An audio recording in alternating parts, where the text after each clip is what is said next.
ಇನ್ನು ಹಾಸನದಲ್ಲಿ ಗಣೇಶ ಮೆರವಣಿಗೆಯ ವೇಳೆ ಕ್ಯಾಂಟರ್ ನುಗ್ಗಿ 9 ಮಂದಿ ಸಾವನ್ನಪ್ಪಿದ್ರು. ಮೃತ ದುರ್ದೈವಿಗಳ ಕಣ್ಣೀರ ಕಥೆಗಳೇ ಕರುಣಾಜನಕವಾಗಿದೆ. ಡ್ಯಾನ್ಸ್ ಮಾಡ್ತಿದ್ದವರ ಮೇಲೆ ಟ್ರಕ್ ನುಗ್ಗಿ ಬರುತ್ತೆ.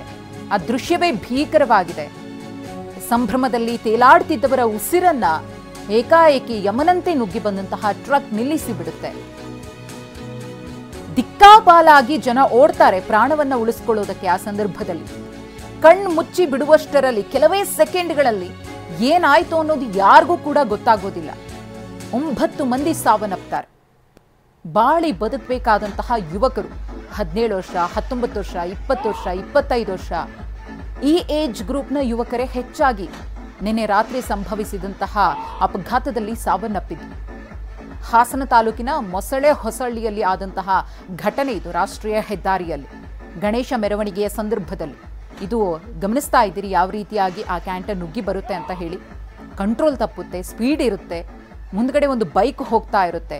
ಆ ಬೈಕಿಗೆ ಡಿಕ್ಕಿ ಹೊಡೆಯೋದನ್ನ ತಪ್ಪಿಸೋದಕ್ಕೋ ಅಥವಾ ಆ ಕ್ಯಾಂಟರ್ ಡ್ರೈವರ್ ಕಂಟ್ರೋಲ್ಗೆ ಸಿಗ್ಲಿಲ್ವೋ ಏನಾಯ್ತು ಅನ್ನೋದು ಇನ್ನೂ ಕೂಡ ಕಗ್ಗಂಟಾಗಿಯೇ ಇದೆ. ಆ ಬೈಕ್ನವನಿಗೆ ಗುದ್ದಿ ಅದಾದ್ಮೇಲೆ ಮೆರವಣಿಗೆಯಲ್ಲಿ ಇದ್ರಲ್ಲ ಜನ ಆ ಕಡೆ ನುಗ್ಗಿ ಬರುತ್ತೆ ಕ್ಯಾಂಟರ್. ಇದೊಂದು ಹೃದಯ ವಿದ್ರಾವಕ ಘಟನೆ. ಮೋದಿಯವರು ಕೂಡ ಟ್ವೀಟ್ ಮಾಡಿದ್ದಾರೆ. ಮೃತರಿಗೆ ಸಂತಾಪವನ್ನ ಸೂಚಿಸಿದ್ದಾರೆ ಪ್ರಧಾನಿ ನರೇಂದ್ರ ಮೋದಿಯವರು. ಮೃತರ ಆತ್ಮಕ್ಕೆ ಶಾಂತಿಯನ್ನ ಕೋರಿದ್ದಾರೆ. ಹಾಗೆಯೇ ಮೃತರಿಗೆ ತಲಾ 2 ಲಕ್ಷ ಪರಿಹಾರವನ್ನ ಘೋಷಣೆ ಮಾಡಿದ್ದಾರೆ.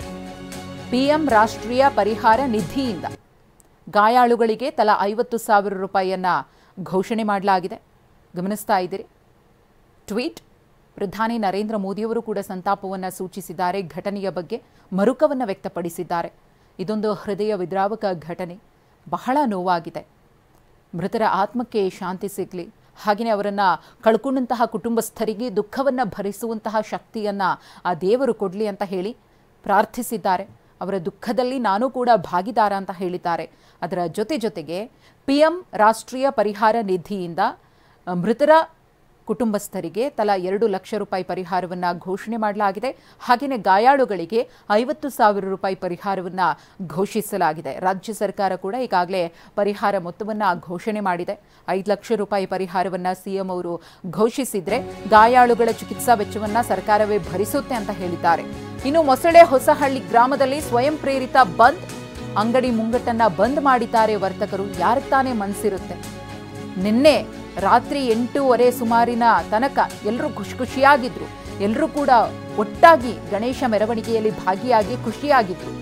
ನಿನ್ನೆ ಇದ್ದಂತಹ ಮಕ್ಕಳು ಇವತ್ತಿಲ್ಲ ಅಂದ್ರೆ ಪ್ರತಿನಿತ್ಯದ ಕೆಲಸ ಕಾರ್ಯಗಳಲ್ಲಿ ಹೇಗೆ ತೊಡಗಿಸಿಕೊಳ್ಳೋದಕ್ಕಾಗುತ್ತೆ? ಆ ಆಘಾತದಿಂದ ಹೊರಗೆ ಬಂದಿಲ್ಲ ಯಾರೂ ಕೂಡ. ಅಪಘಾತ ನಡೆದ ಸ್ಥಳದಲ್ಲಿ ಜನ ಜಮಾಯಿಸಿದ್ದಾರೆ. ಮೊಸಳೆ ಹೊಸಹಳ್ಳಿಯಲ್ಲಿ ಪೊಲೀಸ್ ಬಿಗಿ ಬಂದೋಬಸ್ತ್ ಇದೆ. ಮುಂಜಾಗ್ರತಾ ಕ್ರಮವಾಗಿ ಕೆಎಸ್ಆರ್ಪಿ ತುಕಡಿಯನ್ನ ಕೂಡ ನಿಯೋಜನೆ ಮಾಡಲಾಗಿದೆ. ನಿನ್ನೆ ಆದಂತಹ ಆ ಅಪಘಾತವನ್ನ ನೆನೆಸ್ಕೊಂಡ್ರೆ ಒಂದು ಕ್ಷಣ ಮೈ ಜುಮ್ ಅನ್ನುತ್ತೆ. ಏನಾಯ್ತು ಅನ್ನೋದು ಯಾರಿಗೂ ಕೂಡ ಗೊತ್ತಾಗಿಲ್ಲ. ಆ ದುರಂತ ಆದಾಗ್ಲೂ ಕೂಡ ಕೆಲವರಿಗೆ ಈ ರೀತಿ ಆಗಿದೆ ಅನ್ನೋದನ್ನ ಅರಗಿಸಿಕೊಳ್ಳೋದಕ್ಕೆ ಒಂದಷ್ಟು ಹೊತ್ತು ಬೇಕಾಯ್ತೇನೆ. ಹಾಗಾಗಿನೇ ಈ ಘಟನೆಯಿಂದ ಆಘಾತಕ್ಕೊಳಗಾಗಿರುವಂತಹ ಜನ ಬೆಳಗಿನ ಯಾವುದೇ ಕೆಲಸ ಕಾರ್ಯಗಳಲ್ಲೂ ಕೂಡ ತೊಡಗಿಸ್ಕೊಂಡಿಲ್ಲ. ಅಂಗಡಿ ಮುಂಗಟ್ಟುಗಳಿಂದ ಕೂಡ ಓಪನ್ ಮಾಡಿಲ್ಲ. ಒಂದು ರೀತಿಯಾಗಿ ಸ್ವಯಂ ಪ್ರೇರಿತ ಬಂಧನ ವಾತಾವರಣ ಮೊಸಳೆ ಹೊಸಹಳ್ಳಿಯಲ್ಲಿ ನಿರ್ಮಾಣ ಆಗಿದೆ. ಇನ್ನೂ ಅನೇಕ ಮಂದಿ ನರಳತಾ ಆಸ್ಪತ್ರೆಯಲ್ಲಿ ಬಿದ್ದಿದ್ದಾರೆ. ಅವರ ಕುಟುಂಬಸ್ಥರು ಕಣ್ಣೀರನ್ನು ಹಾಕ್ತಿದ್ದಾರೆ ಮಕ್ಕಳ ಪರಿಸ್ಥಿತಿಯನ್ನು ನೋಡಿ. ಆರ್ಕೆಸ್ಟ್ರಾ ಇದೆ, ಹೋಗಿ ಬರ್ತೀವಿ. ಗಣೇಶ ವಿಸರ್ಜನೆ ಇದೆ, ಹೋಗಿ ಬರ್ತೀವಿ.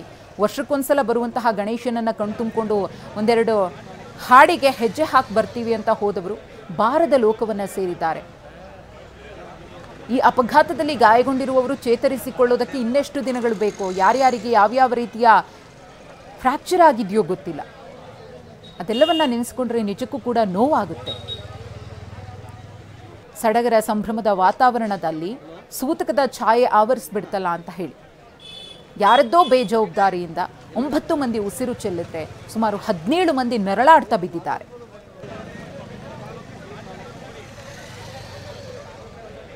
ಈ ಕುರಿತು ಮತ್ತಷ್ಟು ಮಾಹಿತಿಯನ್ನು ಕೊಡೋದಕ್ಕೆ ನಮ್ಮ ಪ್ರತಿನಿಧಿ ಪೃಥ್ವಿರಾಜ್ ಇದೀಗ ನೇರ ಸಂಪರ್ಕದಲ್ಲಿದ್ದಾರೆ. ಪೃಥ್ವಿ, ನಿಜಕ್ಕೂ ಕೂಡ ಘನಘೋರ ದುರಂತ ನೆನೆ ನಡೆದು ಹೋಯಿತು. 9 ಜನ ಬಲಿಯಾದ್ರು. ಆ ಘಟನೆಯಿಂದ ಇನ್ನೂ ಕೂಡ ಯಾರು ಹೊರಗೆ ಬರೋದಕ್ಕೆ ಸಾಧ್ಯ ಆಗ್ತಾ ಇಲ್ಲ. ಆ ಆಘಾತವನ್ನ ಅರಗಿಸಿಕೊಳ್ಳೋದಕ್ಕೆ ಸಾಧ್ಯವಾಗ್ತಾ ಇಲ್ಲ. ಸದ್ಯಕ್ಕೆ ಅಪಘಾತ ನಡೆದಂತಹ ಆ ಸ್ಪಾಟ್ನಲ್ಲಿ ಹೇಗಿದೆ ಅಂತ ಚಿತ್ರಣ ಪೃಥ್ವಿ? ಮಧುಶ್ರೀ, ನಿನ್ನೆ ನಡೆದಂಥ ಈ ಒಂದು ಹೃದಯ ವಿದ್ರಾವಕ ಘಟನೆ ಈ ಒಂದು ಸುತ್ತಮುತ್ತಲಿನ ಭಾಗದಲ್ಲಿ ಈಗ ಸೂತಕದ ಛಾಯೆಯನ್ನೇ ತಂದೊಡ್ಡಿದೆ ಅಂತ ಹೇಳ್ಬೋದು. ಏನು ನಿನ್ನೆ ಇಲ್ಲಿ ಅಪಘಾತ ನಡೆದಂಥ ಸ್ಪಾಟ್ನಲ್ಲೇ ಇದ್ದೀನಿ. ಇಲ್ಲಿ ನೋಡ್ಬೋದಾಗಿದೆ. ಸೊ ಏನು ಇದು ಹಾಸನ್ನಿಂದ ಈ ಮೈಸೂರಿಗೆ ಹೋಗುವಂತಹ ರಾಷ್ಟ್ರೀಯ ಹೆದ್ದಾರಿ ಏನಿದೆ, ಸೊ ಆ ಭಾಗದಿಂದ ಆ ಒಂದು ಕ್ಯಾಂಟರ್ ಫಾಸ್ಟ್ ಆಗಿ ಬರ್ತಾ ಇರುತ್ತೆ. ಕ್ಯಾಂಟರ್ ಫಾಸ್ಟ್ ಆಗಿ ಬರ್ತಾ ಇರುವಂಥ ಸಂದರ್ಭದಲ್ಲಿ ಇಲ್ಲಿಗೆ ಆ ಒಂದು ಬೈಕ್ ಅಡ್ಡ ಸಿಗುತ್ತೆ. ಅಂದರೆ ಬೈಕ್ ಬರ್ತಾ ಇರುತ್ತೆ. ಬೈಕಿಗೆ ಗುದ್ದಿದ ತಕ್ಷಣ ಬೈಕ್ ಅವನು ಇಲ್ಲೇ ಬಿದ್ದು ಸಾವನ್ನಪ್ಪಿರುವಂಥ ರಕ್ತದ ಕಲೆ ಇನ್ನೂ ಕೂಡ ಅಲ್ಲೇ ನೋಡ್ಬೋದು. ಬೈಕ್ ಸವಾರ ಇಲ್ಲೇ ಬಿದ್ದು ಸಾವನ್ನಪ್ಪುವಂಥದ್ದು. ಸೊ ಅದಾದ ಬಳಿಕ ಏನು ಆ ಒಂದು ಕ್ಯಾಂಟರ್ ಈ ಕಡೆ ಸೈಡ್ಗೆ ನುಗ್ಗುವಂಥದ್ದು, ಅಲ್ಲಿ ಏನು ನುಗ್ಗದಂಥ ಸಂದರ್ಭದಲ್ಲಿ ಏನು ಆ ಡಿವೈಡರ್ ಏನಿದೆ ಅದೇ ಸಂಪೂರ್ಣವಾಗಿ ಕಟ್ಟಾಗುತ್ತೆ. ಕಟ್ಟಾಗಿ ಆ ಕಡೆ ಬರ್ತಾ ಇದ್ದಂತಹ ಗಣೇಶ ಮೆರವಣಿಗೆ ಏನಿದೆ, ಆ ಗಣೇಶ ಮೆರವಣಿಗೆಗೆ ಆ ಒಂದು ಕ್ಯಾಂಟರ್ ನುಗ್ಗುವಂಥದ್ದು ಮತ್ತು ಅಲ್ಲಿ ನಡೆಯುವಂತಹ ಏನು ನಂತರದಂತಹ ಹಂತದಲ್ಲಿ ಆ ಸ್ಥಳದಲ್ಲೇ 4 ಜನ ಸಾವನ್ನಪ್ಪಿದ್ರೆ ಆಮೇಲೆ ಆಸ್ಪತ್ರೆಗೆ ಸೇರಿ 4 ಜನ ಸಾವನ್ನಪ್ಪುವಂಥದ್ದು. ಇವಾಗ ಸದ್ಯಕ್ಕೆ ಸ್ಥಳದಲ್ಲಿ ಹೆಚ್ಚುವರಿ ಪೊಲೀಸ್ ಭದ್ರತೆಯನ್ನು ಮಾಡಲಾಗಿದೆ. ಈ ಒಂದು ಮೊಸಳೆ ಹೊಸಳ್ಳಿ ಗ್ರಾಮದಲ್ಲಿ ಅಘೋಷಿತ ಬಂದ್ ವಾತಾವರಣ ನಿರ್ಮಾಣ ಆಗಿರುವಂಥದ್ದು. ಎಲ್ಲ ಅಂಗಡಿಗಳ ಮುಂಗಟ್ಟುಗಳನ್ನು ಸಂಪೂರ್ಣವಾಗಿ ಬಂದ್ ಮಾಡಿದ್ದಾರೆ. ಅಂದರೆ ಇಲ್ಲಿ ಯಾರು ಕೂಡ ಬಂದ್ಗೆ ಕರೆ ಕೊಟ್ಟಿಲ್ಲ. ಆದರೆ ಜನರು ಇಂಥದ್ದೊಂದು ಘಟನೆ ನೋಡಿ ಬೆಚ್ಚಿ ಬಿದ್ದಿದ್ದಾರೆ. ಯಾರು ಕೂಡ ತಮ್ಮ ದೈನಂದಿನ ವಹಿವಾಟಿಗೆ, ದಿನನಿತ್ಯದ ಕಾರ್ಯಗಳಿಗೂ ಕೂಡ ಹೋಗ್ಲಿಕ್ಕೂ ಮನಸ್ಸಾಗದಿರುವಂತಹ ಪರಿಸ್ಥಿತಿಯಲ್ಲಿ ಈ ಜನರು ಇರುವಂಥದ್ದು. ಇಲ್ಲಿ ಹೆಚ್ಚುವರಿ ಪೊಲೀಸ್ ಭದ್ರತೆಯನ್ನು ಕೂಡ ಈ ಭಾಗದಲ್ಲಿ ಹಾಕಿರೋದನ್ನು ನೋಡ್ಬೋದಾಗಿದೆ. ಅಂದರೆ ಇಲ್ಲಿಗೆ ಸದ್ಯಕ್ಕೆ ಜನಪ್ರತಿನಿಧಿಗಳು, ಅಂದರೆ ಏನು ವಿಪಕ್ಷ ನಾಯಕ ಆರ್ ಅಶೋಕ್ ಇರಬಹುದು, ಮತ್ತು ಜಿಲ್ಲಾ ಉಸ್ತುವಾರಿ ಸಚಿವ ಕೃಷ್ಣ ಬೈರೇಗೌಡ, ಸಾಕಷ್ಟು ಜನರು ಇಲ್ಲಿಗೆ ಬಂದು ಈ ಒಂದು ಸ್ಪಾಟ್ನ ನೋಡುವಂತಹ ಕೆಲಸದಲ್ಲಿ ಬರ್ತಾರೆ. ಸೊ ಆದ್ದರಿಂದ ಇಲ್ಲಿ ಹೆಚ್ಚುವರಿ ಪೊಲೀಸ್ ಬಿಗಿ ಭದ್ರತೆಯನ್ನು ಕೂಡ ಮಾಡಲಾಗಿದೆ. ಇನ್ನು ಘಟನಾವಳಿಗಳಿಗೆ ಕಾರಣ ಏನು ಅನ್ನೋದನ್ನ ನೋಡ್ತಾ ಹೋಗೋದಾದ್ರೆ, ಈ ಒಂದು ಭಾಗದಲ್ಲಿ ಅಂದರೆ ಇಲ್ಲಿ ಬರ್ತಾ ಇದ್ದಂತಹ ಗಣೇಶ ಮೆರವಣಿಗೆ ಮುಂದೆ ಇಲ್ಲಿ ಯೂಟರ್ನ್ ತಗೊಳ್ಬೇಕಾಗಿತ್ತು. ಸೊ ಯೂಟರ್ನ ತೆಗೆದುಕೊಂಡು ಪಕ್ಕದಲ್ಲಿರುವಂತಹ ರೈಲ್ವೆ ಬ್ರಿಡ್ಜ್ ಇದೆ, ರೈಲ್ವೆ ಕ್ರಾಸಿಂಗ್ ಏನಿದೆ, ಸೊ ಆ ರೈಲ್ವೆ ಕ್ರಾಸಿಂಗಿಗೆ ಅದು ಹೋಗಬೇಕಾಗಿತ್ತು. ಆದರೆ ಇಲ್ಲಿ ಬರ್ತಾ ಇದ್ದಂಥ ಸಂದರ್ಭದಲ್ಲಿ, ಅಂದರೆ ಇಲ್ಲಿಗೆ ನಾವು ಒಂದು ಅಂಶ ಗಮನಿಸಬೇಕು ಅಂತ ಹೇಳಿದರೆ, ಇನ್ನು ಒಂದು 10-15 ನಿಮಿಷ ಆಗಿದ್ರೂ ಕೂಡ ಈ ರಸ್ತೆಯಿಂದ ಈ ಗಣೇಶ ಮೆರವಣಿಗೆ ಪಕ್ಕದ, ಅಂದರೆ ಆ ರೈಲ್ವೆ ಟ್ರ್ಯಾಕ್ನ ಕ್ರಾಸ್ ಮಾಡ್ಕೊಂಡು ಪಕ್ಕಕ್ಕೆ ಹೋಗ್ತಾ ಇತ್ತು. ಸೊ ಆದರೆ 15 ನಿಮಿಷ ತಡ ಆಗಿದ್ದೇ ಇಲ್ಲಿ ಈ ಒಂದು ಜನರ ಜೀವಕ್ಕೆ ಕುತ್ತಾಗಿದೆ ಅಂತ ಹೇಳ್ಬೋದು. ಯಾಕೆಂತ ಹೇಳಿದರೆ 15 ನಿಮಿಷ ಏನಾದರೂ ತಡ ಆಗಿದ್ದಿದ್ರೆ ಇಲ್ಲೇನು ನೋಡ್ಬೋದಾಗಿದೆ, ರೈಲ್ವೆ ಕ್ರಾಸಿಂಗ್ ಏನಿದೆ ಈ ಕ್ರಾಸಿಂಗ್ ಅನ್ನ ಕಳೆದು ಆ ಕಡೆ ಹೋಗ್ತಾ ಇತ್ತು. ಅಂದರೆ ರೈಲ್ವೆ ಗೇಟ್ ನಿನ್ನೆ ರಾತ್ರಿ ಕೂಡ ಈ ರೈಲ್ವೆ ಗೇಟ್ ನೋಡ್ಬೋದಾಗಿದೆ, ಕಾಣ್ತಾ ಇರುವಂತಹ ರೈಲ್ವೆ ಗೇಟ್ ಇತ್ತು. ಆ ರೈಲ್ವೆ ಗೇಟ್ನ ನಿನ್ನೆ ರಾತ್ರಿ ಕೂಡ ಇದೇ ರೀತಿ ಹಾಕಿತ್ತು. ಸೊ ಅದರಿಂದಾಗಿ ಸ್ವಲ್ಪ ತಡ ಆಗಿರುವಂಥದ್ದು. ಸೊ ಇಲ್ಲ ಅಂತ ಹೇಳಿದರೆ ಈ ರೈಲ್ವೆ ಕ್ರಾಸ್ ಕಳೀತಾ ಇತ್ತು. ಸೊ ಈ ಒಂದು ರೈಲ್ವೆ ಕ್ರಾಸ್ನ ಹೋಗ್ಲಿಕ್ಕೆ ಇನ್ನೇನು ಯೂಟರ್ನ್ ತಗೊಳ್ಬೇಕಾಗಿತ್ತು. ಅಷ್ಟರಲ್ಲೇ ಈ ಒಂದು ದುರಂತ ಸಂಭವಿಸಿರುವಂಥದ್ದು.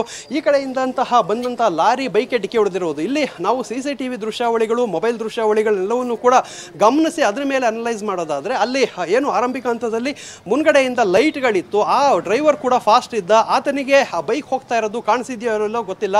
ಸೊ ಬೈಕಿಗೆ ಡಿಕ್ಕಿ ಹೊಡೆದಿದ್ದಾನೆ. ಬೈಕಿಗೆ ಡಿಕ್ಕಿ ಹೊಡೆದಂಥ ಸಂದರ್ಭದಲ್ಲಿ ಪಕ್ಕಕ್ಕೆ ಹೋಗಿರುವಂಥದ್ದು. ಅಂದರೆ ಈ ರೈಲ್ವೆ ಕ್ರಾಸ್ ಇಲ್ಲಿದ್ದರೂ ಕೂಡ ಇಲ್ಲಿ ಯಾವುದೇ ರೀತಿ ಡಿವೈಡರ್ಗಳನ್ನು ಕೂಡ ಹಾಕಿಲ್ಲ. ಅಂದರೆ ರಾಷ್ಟ್ರೀಯ ಹೆದ್ದಾರಿಗಳಲ್ಲಿ ಅಲ್ಲಲ್ಲಿ ಡಿವೈಡರ್ಗಳನ್ನು, ಅಲ್ಲಲ್ಲಿ ಹಂಪ್ಸ್ಗಳನ್ನು ಹಾಕಲಿಕ್ಕೆ ಸಾಧ್ಯ ಇಲ್ಲ. ಸೊ ಇಲ್ಲಿ ಈ ರೈಲ್ವೆ ಕ್ರಾಸಿಂಗ್ ಇದ್ದರೂ ಕೂಡ ಇಲ್ಲಿ ಒಂದು ಭಾಗದಲ್ಲಿ ಹಂಪ್ಸ್ ಹಾಕಿದರೆ ಹೊರತು ಈ ಕಡೆ ಹೈವೇಗೆ ಯಾವುದೇ ರೀತಿ ಹಂಪ್ಸನ್ನು ಹಾಕಿಲ್ಲ. ಹಂಪ್ಸನ್ನು ಹಾಕಿಲ್ದಿರೋದು ಕಾರಣ ಈ ಒಂದು ಅಪಘಾತಕ್ಕೆ ಕಾರಣ ಆಯಿತು ಅಂತ ಹೇಳಿ ಸ್ಥಳೀಯರ ಆರೋಪ. ಮತ್ತು ಪೊಲೀಸರು ಕೂಡ ಸಾಕಷ್ಟು ಪ್ರಮಾಣದಲ್ಲಿ ವ್ಯವಸ್ಥೆಗಳನ್ನು ಮಾಡ್ಕೊಂಡಿರಲಿಲ್ಲ. ಅಂದರೆ ಇಲ್ಲಿ ಏನು ಬಂದಂಥ ಸಂದರ್ಭದಲ್ಲಿ ಬ್ಯಾರಿಕೇಡ್ಗಳನ್ನು ಅಳವಡಿಸಬೇಕಾಗಿತ್ತು ಅಂತೇಳಿ ಇಲ್ಲಿ ನೋಡ್ಬೋದಾಗಿದೆ. ಒಂದೆರಡು ಜೀಬ್ರಾ ಕ್ರಾಸಿಂಗ್ ಬ್ಯಾರಿಕೇಡ್ಗಳೇನಿದೆ, ಸೊ ಆ ಒಂದು ಬ್ಯಾರಿಕೇಡ್ಗಳು ಮಾತ್ರ ಇವತ್ತು ಕೂಡ ಇರುವಂಥದ್ದು. ಹೆಚ್ಚುವರಿ ಬ್ಯಾರಿಕೇಡ್ಗಳು ಕೂಡ ಇರಲಿಲ್ಲ ಅನ್ನೋದು ಕೂಡ ಇಲ್ಲಿನ ಸ್ಥಳೀಯರ ಆರೋಪ. ನಿನ್ನೆ ರಾತ್ರಿಯಿಂದ ಅವರು ಕೂಡ ಆರೋಪ ಮಾಡ್ತಾ ಇದ್ದಿದ್ದಂಥದ್ದು. ಒಟ್ಟಾರೆ ಈಗ ಇದ್ರ ಬಗ್ಗೆ ತನಿಖೆ ಆಗುತ್ತೆ. ಯಾಕೆಂತ ಹೇಳಿದ್ರೆ ಈಗ ಏನು ಗೊರೂರು ಪೊಲೀಸ್ ಠಾಣೆಯಲ್ಲಿ ಪ್ರಕರಣ ದಾಖಲಾಗಿದೆ. ಜಿಲ್ಲಾಡಳಿತ ಕೂಡ ಈತ ಗಮನ ಹರಿಸಿರುವಂಥದ್ದು. ಮತ್ತು ದೇಶಾದ್ಯಂತ ಗಮನ ಸೆಳೆದಿರುವಂತಹ ಒಂದು ಅವಘಡ ಇದಾಗಿರೋದ್ರಿಂದ ಇದ್ರ ಮೇಲೆ ತನಿಖೆ ಆಗಬೇಕಾಗುತ್ತೆ. ತನಿಖೆಯಲ್ಲಿ ಯಾರ ಲೋಪ ಅನ್ನೋದು ಕೂಡ ಕಂಡು ಬರಬೇಕಾಗುತ್ತೆ. ಮಧುಶ್ರೀ, ಧನ್ಯವಾದ ಪೃಥ್ವಿ ತಮ್ಮ ಮಾಹಿತಿಗಾಗಿ.